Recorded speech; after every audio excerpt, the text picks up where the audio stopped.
दिल्लीच्या राऊस एव्हेन्यू कोर्टाने आम आदमी पक्षाचे प्रमुख अरविंद केजरीवाल, भारत राष्ट्र समितीच्या नेत्या के कविता आणि चन्नप्रीत सिंग यांना मोठा झटका दिलाय. न्यायालयाने या तिघांच्या न्यायालयीन कोठडीत 7 मे पर्यंत वाढ केली आहे. दिल्ली दारू धोरण प्रकरणी तिघांच्याही कोठडीत 14 दिवसांची वाढ करण्यात आली होती. अशा प्रकारे दिल्लीचे मुख्यमंत्री अरविंद केजरीवाल सध्या तिहार तुरुंगात राहणार आहेत. कविता यांनाही तिहार तुरुंगात ठेवण्यात आलंय. दिल्ली दारू धोरणाशी संबंधित असलेल्या सीबीआय प्रकरणात राऊस एव्हेन्यू कोर्टाने कविताच्या न्यायालयीन कोठडीत वाढ केली आहे. केजरीवाल, कविता आणि चन्नप्रीत यांना व्हिडिओ कॉन्फरन्सद्वारे न्यायालयात हजर करण्यात आले. अरविंद केजरीवाल यांना गेल्या महिन्यात 21 मार्च रोजी अंमलबजावणी संचालनालयाने ईडी अटक केली होती. तसेच केजरीवाल यांच्या अटकेच्या 1 आठवडा आधी ईडीने कविताला हैदराबादमधून 15 मार्च रोजी अटक केली होती. 15 एप्रिल रोजी चन्नप्रीतला अटक करण्यात आली होती.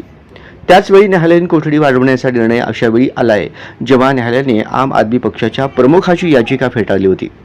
यामध्ये केजरीवाल यांनी पत्नी सुनीता केजरीवाल यांच्या उपस्थितीत दररोज 15 मिनिटे डॉक्टरांशी सल्लामसलत करण्याची परवानगी द्यावी अशी मागणी केली होती. मात्र केजरीवाल यांना आवश्यक वैद्यकीय उपचार देण्याचे निर्देश न्यायालयाने दिले. न्यायालयाने असेही म्हटले आहे की तिहार तुरुंग अधिकारी एम्सच्या संचालकांनी स्थापन केलेले वैद्यकीय मंडळ नियुक्त करतील, ज्यामध्ये एंडोक्रायनोलॉजिस्ट आणि मधुमेह तज्ज्ञांचा समावेश असेल.